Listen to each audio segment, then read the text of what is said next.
بسم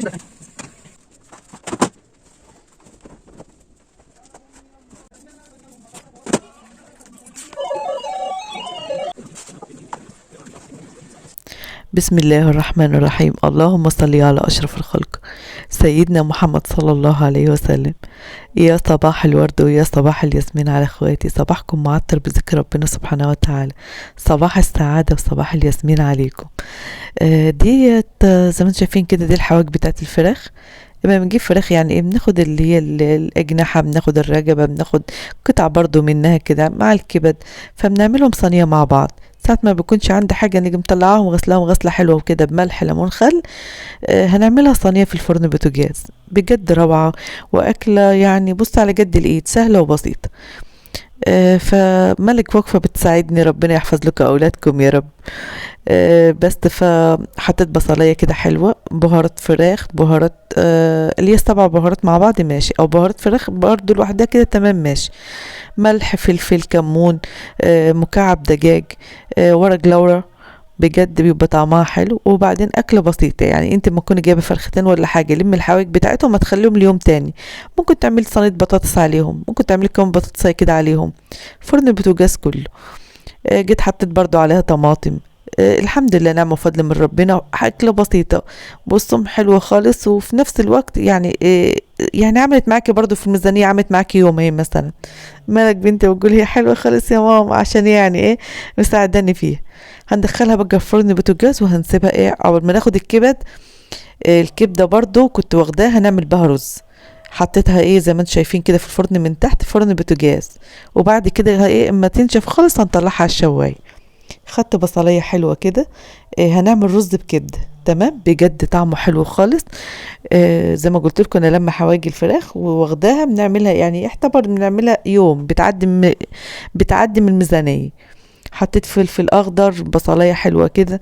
الكبده اهي زي ما انتم شايفين كانت كبده فرختين تمام. جلبتها تجليبه عشان ايه يعني اديها تحميره حلوه كده.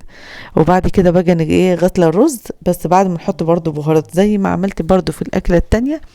هنعمل برضو في دي مكعب دجاج، ويكون غسله الرز يعني بتاع نص كيلو رز مثلا كده.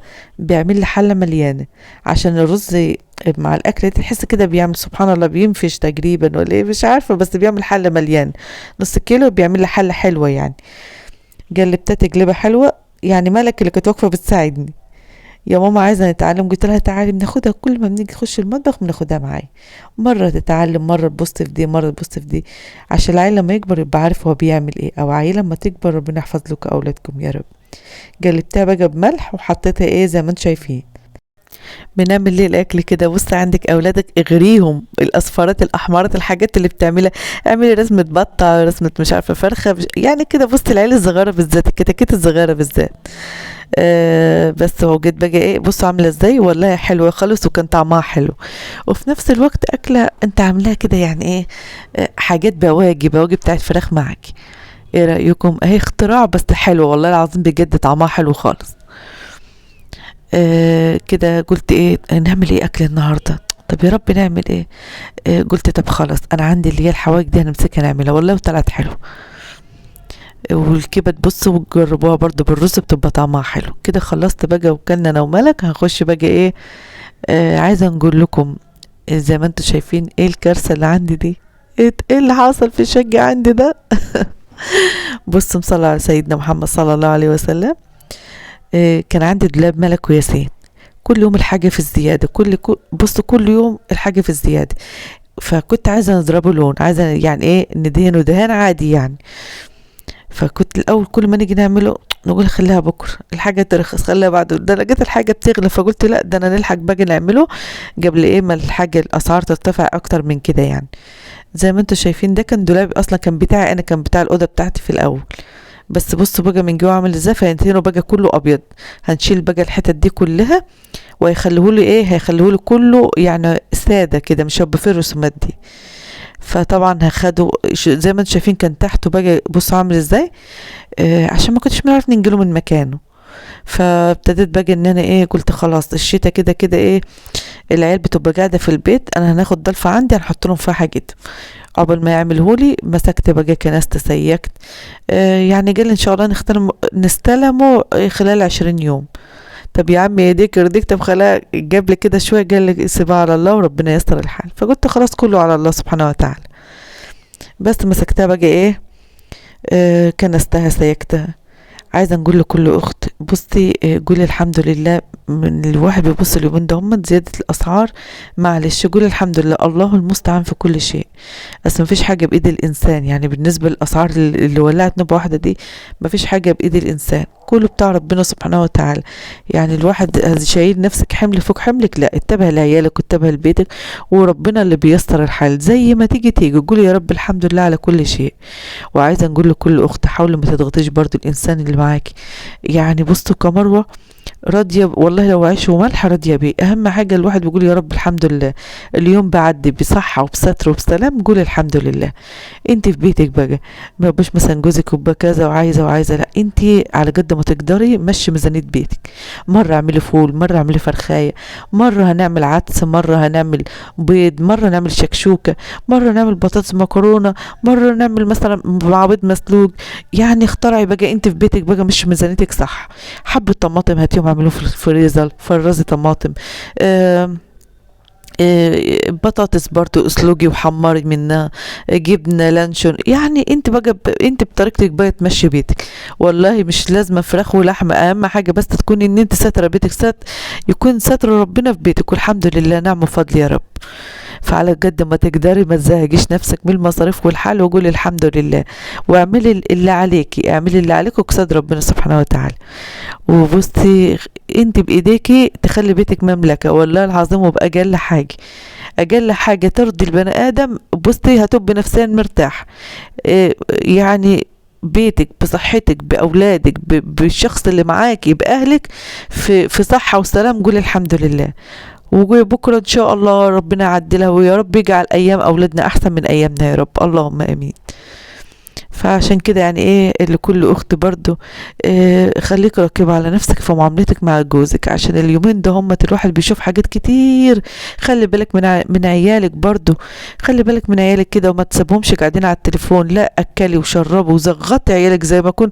شوفي انت عارفه انت البطايه ولا الفرخيه تقعدي تزغطي فيها، ايوه اعملي كده مع عيالك. صحتك وصحه جوزك وصحتكم كلكم بالدنيا بحالها، صح ولا لا؟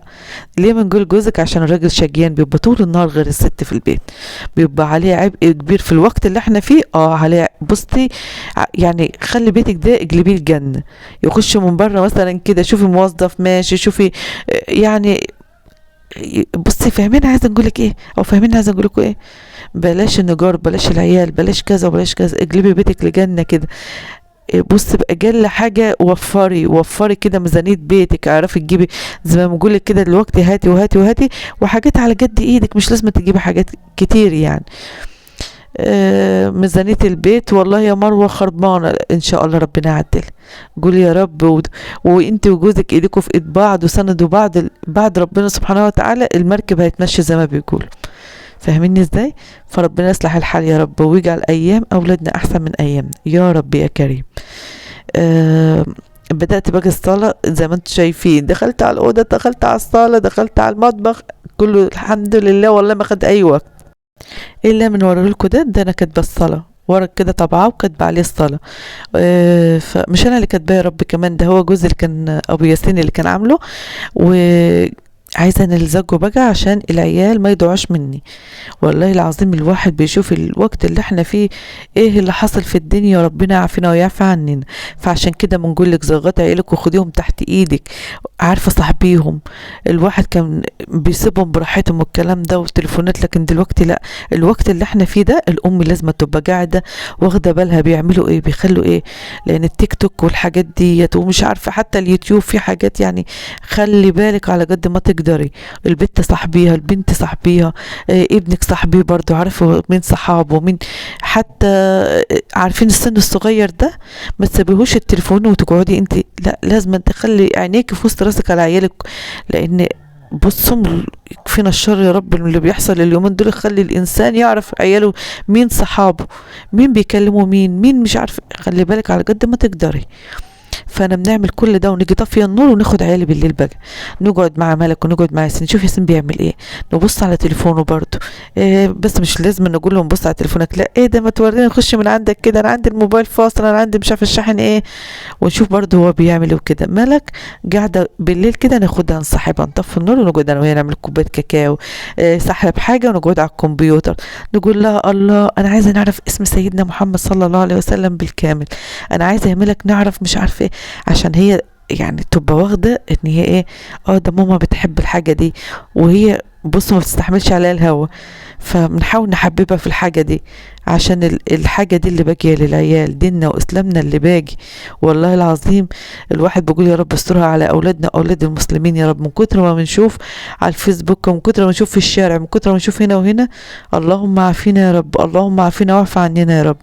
الغلا وكل ده وكل ده وكل ده مش من فراغ، لا كل ده هو لان الانسان سبحان الله الناس بعض الناس مش كله، بعض الناس، فالواحد عايز يجرب من ربنا بعياله ببيته، عشان من صلاح القلب ومن صلاح الحال هو صلاحي مع ربنا، رضا امي ورضا ابويا ورضا جوزي ورضا اولادي. وبصي يقولوا بقى انت تعاملي بما يرضي الله في كل حاجه، خليك طيبه القلب دايما، اللي يقول يقول عبيطه هبله، اللي يقول يقول، انت بتعاملي ربنا، على نياتك ترزقون، انت بتعاملي ربنا، اللي عايز يتكلم يتكلم واللي عايز يقول يقول. وانت خلي بالك اولادك ما تحط لهمش، يعني بصي انت ذاتك تليفونك اوعي يكون عليه تسجيل مكالمات، اوعي، خلي بالك الحاجات دي كلها. يعني بصوا في تليفونات بتبقى اللي بتسجل ومش عارفه نسمع مكالمه دي ده كلمتني ده، اوعوا اوعوا ما تشيلوا، الانسان ما يشيلش عقوق، والله العظيم كل ده هو اساله، حتى يقول لك اسالوا اهل الذكر ان كنتم لا تعلمون، اسالي قولي انا مثلا حاطه كذا على تليفوني، اه ده انا بنكلم كذا ومش عارفه مضايقه عشت ده صاحب الناس اللي شبهك، صاحب الناس اللي انت عارفه ان هم دول شبهي، لكن الناس اللي كفينا الشر بتتلون دي ابعدي ابعدي، القلوب مش ناقصه مش ناقصه تشيلي. الواحد بيقول يا رب التوبه، دايما الواحد بيجدد توبته مع ربنا، حاسبي نفسك حاسبي نفسك وشوفي ايه الغلطات اللي في حياتك، حاولي بصي ما تعيديهاش تاني. شوفي انت اكيد كل انسان بيمر عليه اليوم، حاسبي نفسك اليوم بيعدي عليك بايه، بتعملي فيه ايه، في حاجه كويسه عملتها لك الحمد يا رب ولك الشكر، في حاجه قلتها على حد لا ما تعملهاش تاني، وربنا يصلح الحال يا رب اللهم امين. يلا كده الدعاء الحلو صدعتكم، بجد انا بنبقى مبسوطه معاكم، بجد انا بنكلم اخواتي، ربنا يديم المحبه والمعروف بينا يا رب اللهم امين. في ام الحبيب عبد السلام ومريم، ربنا يشفي لك الحبيب يا رب، ام الحبيب من الجزائر، ربنا يشفي لك الحبيب يا رب اللهم امين، ويحفظ لك مريم ويبارك فيهم ويبارك لك في اولادك يا رب، ويرزقك الرزق الواسع المبارك اللهم امين يا رب. ام الحبيب من الجزائر. في امي من اليمن، ربنا يديك الف صحه والف عافيه يا رب اللهم امين. في اختي بتقول يا مروه ابني اتخطف مني في اليونان، ربنا يرجعهولك بألف مليون سلامه يا رب يا رب، يجيبهولك يا رب ويرجعهولك يا رب سالم غانم بألف مليون سلامه يا رب اللهم امين. في ام كاكو، ربنا يفرح قلبك باولادك يا رب اللهم امين. في ام انس ومريم، ربنا يحفظهم لك يا رب اللهم امين. في ساره من الجزائر، ربنا يسعد روحك يا ساره، اولادها بيمتحنوا ربنا معاهم باذن الله، اولادك واولادنا واولاد المسلمين يا رب، يفرحك بفرحهم يا ساره اللهم امين يا رب.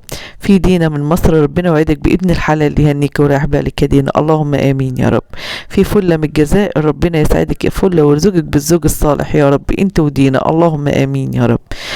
في ام علي من الجزائر، ربنا يفرحك بفرح اولادك يا ام علي ويهنيك ويسعدك اللهم امين يا رب. في ام عمار من سوريا، ربنا يبارك لك في اولادك يا رب ويحفظهم لك يا ام عمار يا رب ويفرحك بفرحهم يا رب اللهم امين. في برضو اخت تانية من العراق، ربنا يفرحك ويسعد قلبك يا رب اللهم امين. في اخت من فلسطين، ربنا يفرحك ويهنيك ويسعدك ويشفيك يا رب اللهم امين. اختي من فلسطين. في فاطمه، ربنا يسعد روحك يا فاطمه يا رب اللهم امين. ام شاهده من مصر، ربنا يشفيك يا مشاهد ويقومك لأولادك بألف مليون سلامة اللهم آمين يا رب.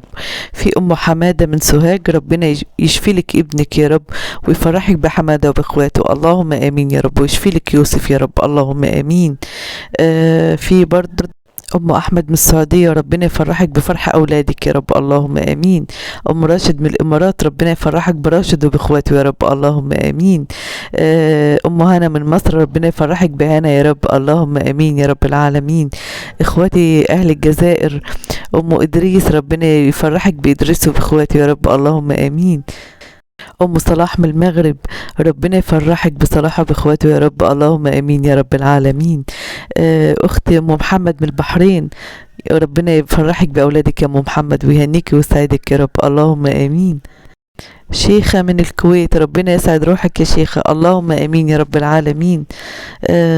في سحر من المنيا، ربنا يسعدك يا سحر ويبارك لك في جوزك وفي اولادك يا رب اللهم امين. اسماء من المنيا، ربنا يجاوبك بالف مليون سلامه يا رب يا اسماء اللهم امين يا رب العالمين. في برضو ام حمزه من المغرب، ربنا يشفيك يا ام حمزه يا رب ويفرحك بفرح اولادك يا رب اللهم امين. ام حمزه من المغرب. ياسمين، ربنا يسعد روحك الحلوه ياسمين يا رب. وده كان فيديو النهارده، نتمنى اخوات اللايكات، نتمنى تشاري الفيديوهات. الكومنت الحلو بتعكس بيت وجودك معايا، ربنا يسعد روحكم ويسعد قلوبكم يا رب. واي اخت ما قلتش اسمها تكتب لي في الكومنتات وانا تحت امركم. نسيبكم فيديوهات جديده في رعايه الله. السلام عليكم.